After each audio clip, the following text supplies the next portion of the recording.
Sa mga probinsya, panunood pa rin po ng telebisyon ang pangunahing pampalipas oras ng marami. Pero si Ethan, dahil walang TV, nakikinood lang daw sa kanyang kapitbahay. Pero sa kasarapan ng kanyang panunood, bigla siyang pinaalis. Kaya naman ganun na lang siyang umiyak. Ano ba ang kwento sa likod ng nakakaantig niyang video? Pinalabas nila yung anak ko. Nakikinood lang naman ng TV sa kanila, pinaalis nila. Kung laki ka sa hirap, hindi raw pwedeng hindi ka makarelate sa videong ito. Masyado yung kapitbahay ko nakikinood lang ng TV. Kuha ng isang bata na walang tigil sa kakaiyak. Itinaboy raw kasi siya ng kanilang kapitbahay habang nakikinood ng TV. Bakit yun naman pinaalis yung bata, nakikinood lang naman ng TV? Bumili na kayo ng sariling TV, huwag kayo puro panood. Ang salbahe itong mga to. Grabe yung mga yan. Nakikinood lang naman ng TV. Sumama po yung loob. Parang aso na tinaboy niya palabas. Huwag ka nang papasok doon na kahit kailan na. Ganito rin ba ang iyong pinagdaanan? Makakabili din tayo ng TV natin. May nanunumbalik din ba sa iyong mga sugat ng nakaraan? Ang bata sa video, ang 4 na taong gulang na si Ethan, tiga Ormoc City sa Leyte. Ang kanilang lugar, malayo sa Kabihasnan. Para ito marating, kailangan pang tumawid ng ilog.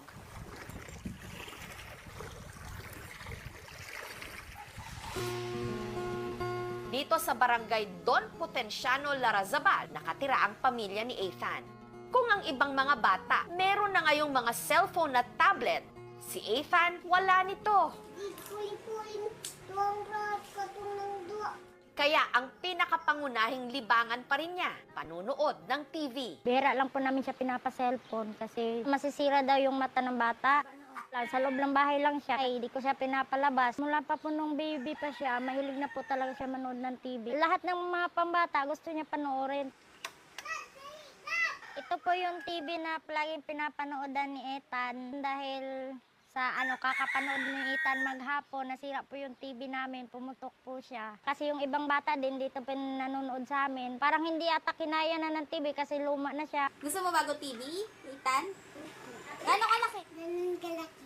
Kasi malit lang yung sahod ng papa niya, di pa po namin kaya bumili ng bagong TV.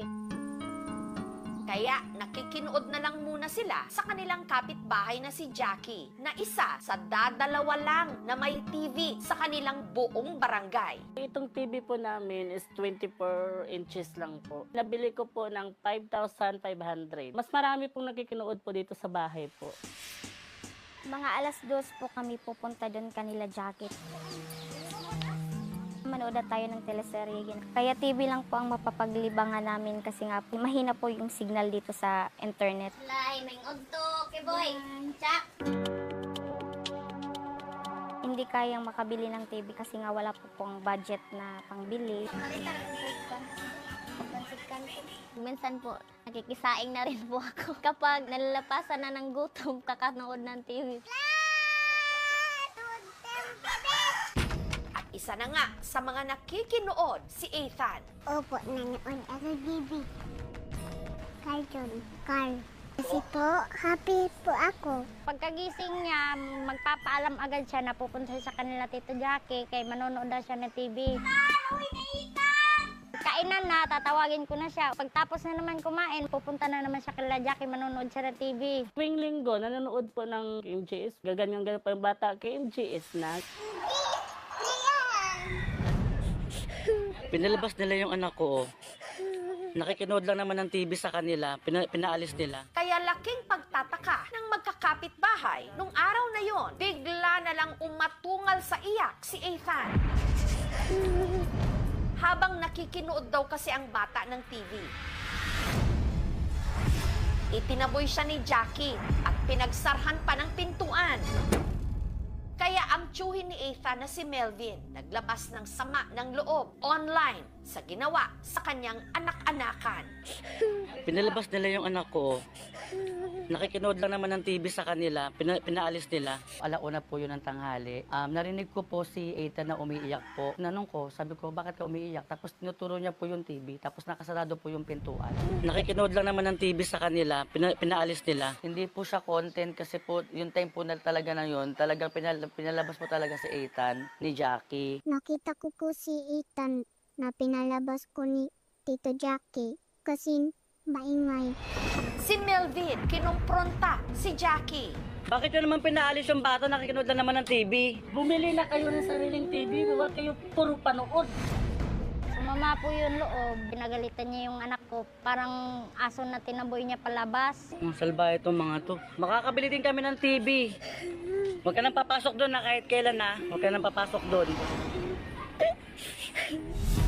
Pero bakit nga ba nagawa yun ni Jackie? Gayong nagpapanood naman talaga siya ng TV sa kanilang bahay. Depensa ni Jackie, nung araw daw kasing yon, masama talaga ang kanyang timpla. Balitang haling tapat po, parang nilalagnat po ako, tapos nakahiga po ako sa bed po. Po si Ethan po, dito po sa loob po, nanood po ng TV. Malakas po yung TV. Makulit din po, parang sumisigaw. Naingayan po ako, pinalabas ko po si Ethan. Sinara ko po yung pinto. Doon po pala siya sa gilid sa pintuan, umiiyak po. Bakit yun naman pinaalis yung bata, nakikinood lang naman ng TV? Nagalit po yung tito niya, pinuntahan pa ako dito sa bahay po. Siyempre mainit po yung ulo ko kasi nilalagnat po ako. Kaya napasabihan ko po sila na bumili na kayo ng sariling TV, huwag kayo puro panood. Hindi raw niya ito sinadya dahil alam din niya ang pakiramdam na maitaboy habang nakikinood. Naranasan ko din po na dati po pinagtaboyan po kami, sinisirahan po kami ng pintuan, bintana, kasi ayaw nila magpapasok. Kaya nga raw nung nagkaroon siya ng sariling TV, Pwede na mo matanaw TV, dali na. binuksan niya ito sa kanyang mga kapitbahay. Madalas ako ditong nakinood, baril-barilan.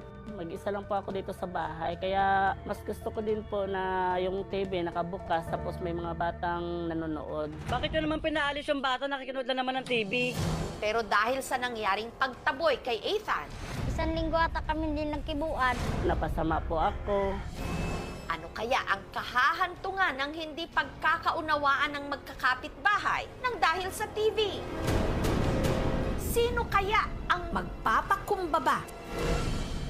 Nanghingi pa ako ng pasensya po sa kanila.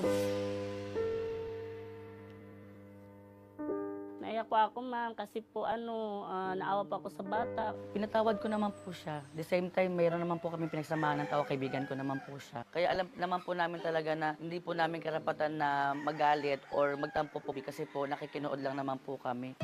Kaya si Ethan, back to regular programming.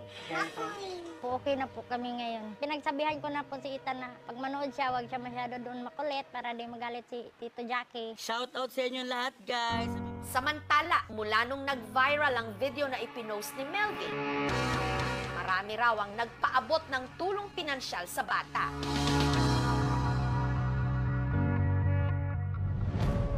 At dahil napag-alaman namin kaka-birthday lang pala ni Ethan, may inihanda kaming sorpresa. Ang aming regalo, maingat pang itinawid sa ilog.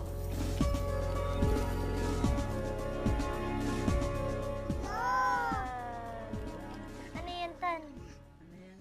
Ano yan? At nung binuksan ito ni Ethan, Wow! Ano yan, Tan? nagningning ang kanyang mga mata. Ay! Dali na, dali na!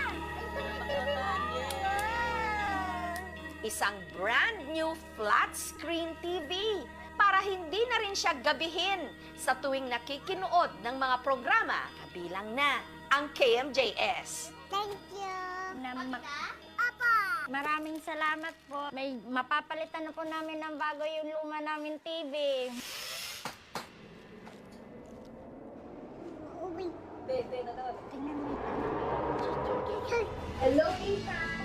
Surprise! Daw, sino yan?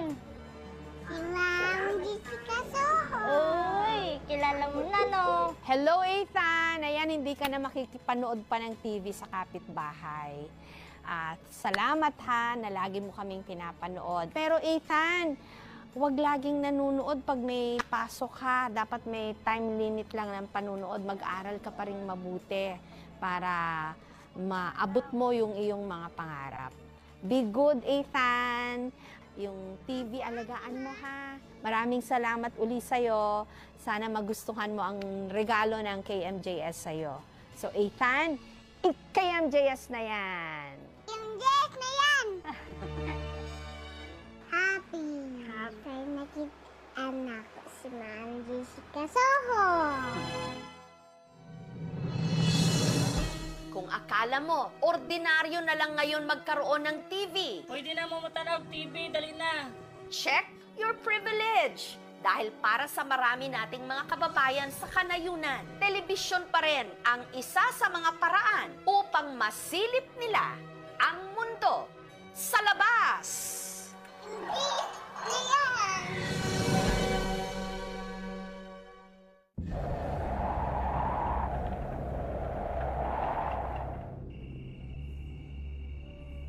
Nagpakabit kami ng CCTV dito sa aming bahay.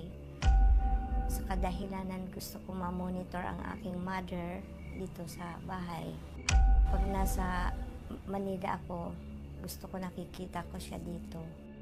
Merong nakita na hindi ko maipaliwanag na para siyang usok. Pagsasakalin niya na ang nanay ko.